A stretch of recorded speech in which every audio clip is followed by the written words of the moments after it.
நவ்யா, உன்னை தான் விடிய காலையில் எந்திரிக்க சொன்னதே படித்ததுக்கு. நீ இப்போ என்ன பண்ணிட்டு இருக்க?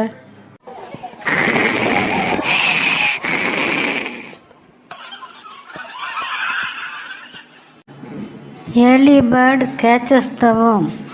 அதாவது விடிய காலையில் முதல்ல எந்திரிக்கிற அந்த சின்ன கிளி குருவி இதெல்லாம் இருக்கு இல்லையா, அதுக்கு தான் அந்த புழு பூச்சியெல்லாம் கிடைக்கும்னு.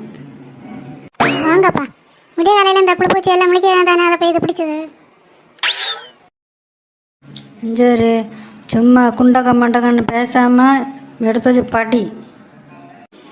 அப்போ அந்த வரலாறு புயல் அவ்வளோ நான் படித்து பச்சை தண்ணி மாதிரி வச்சுருக்கேன். நீங்கள் எனக்கு எங்கே என்னென்ன கேள்வி கேளுங்க. சரி, அப்போ அந்த ராஜாராம் மோகன் ராய் அவரை பற்றி சொல்லி பார்ப்போம். அவர்கள் 4 பேரும் ஒரே ஊரை சேர்ந்தவர்கள், நல்ல நண்பர்கள். அது ஒரே ஆளுப்பா, ராஜாராம் மோகன் ராய். அப்பா, ஒன்று ராஜா போட்டிருக்கலாம், இல்லை ராம், இல்லாட்டி மோகன், இல்லாட்டி ராய். ஏதாவது ஒரு பேரை போட்டிருக்கலாம் ஒருத்தருக்கு. இது என்ன ஒருத்தருக்கு 4 பேர்?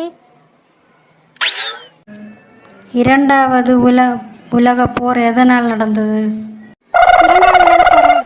ஒன்றாவது உலக போர் நல்லா நடக்கல, அதனால 2வது உலக போர் மறுபடியும் நடந்தது. இப்படி நீ விட எழுதுனா உனக்கு நிறைய மார்க் கிடைக்கும். வாங்க அப்பா, எப்போ பார்த்தாலும் படின்னு தூக்கமாக வருது.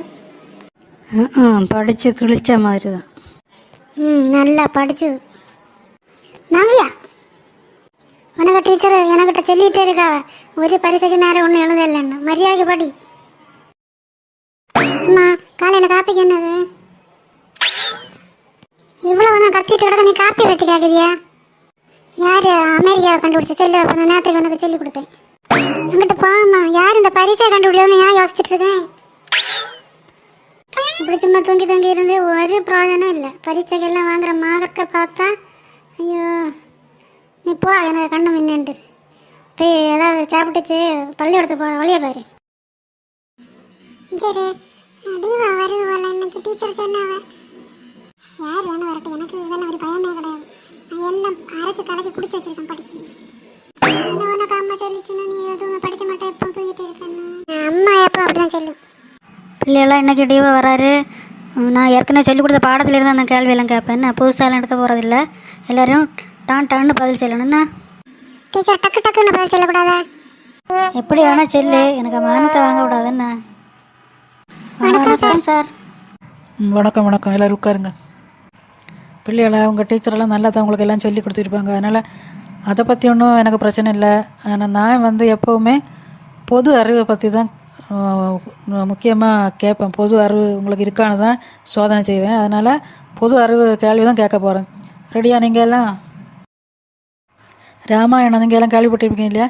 அதில் அந்த தசரதன் ஒரு அரசன் இருந்தார் இல்லையா, அவரோட வில்ல ஒடித்தது யார்? எனக்கு தெரியாது. நீ சொல்லி பார்ப்போம். சத்தியமா நான் இல்லை சார். நீ சொல்லி பார்ப்போம். சார், சத்தியமாக அவள் பண்ணியிருக்க மாட்டா சார், அவள் நல்ல பொண்ணு. என்ன டீச்சர் இது, என்ன லட்சணம்? ஐயோ சார், நீங்கள் தப்பாக எடுக்காதீங்க. அவள் அப்படிப்பட்ட பொண்ணே கிடையாது. நல்ல டீச்சரும் அதுக்கு ஏற்றாப்பில் கொஞ்சம் பிள்ளைகளும். உங்களை எல்லாம் குறை சொல்லி பிரயோசனம் இல்லை. இந்த பசங்களை இந்த பள்ளிக்கு அனுப்ப அம்மா அப்பாவை தான் சொல்லணும். நான் நவ்யாளுக்கு அம்மாக்கு ஃபோன் போடுறேன் சார். இங்கே டிவா வந்திருக்காரு. பிள்ளையாளுக்கிட்டலாம் கேள்வி கேட்டிருக்காரு. நவ்யா கிட்ட தசரதரோட வில்லு உடைச்சது யாருன்னு கேட்காங்க. அவள் இல்லை, நான் சொல்லிட்டா. உங்களுக்கு தெரியுமா ஏதாவது? அப்படியா? அப்போ நான் செல்லு என்ன வச்சுருங்க சார். அவள் அம்மாவும் செல்லுது, அவள் அப்படிப்பட்ட பொண்ணெல்லாம் கிடையாது, அப்படி பண்ணியிருக்க மாட்டான்னு. எல்லாம் கொள்ளலாம். பெற்றோர்கள் அப்படி, ஆசிரியர் அதுக்கு மேலே, புள்ளி அதுக்கு மேலே, கன்றாவி.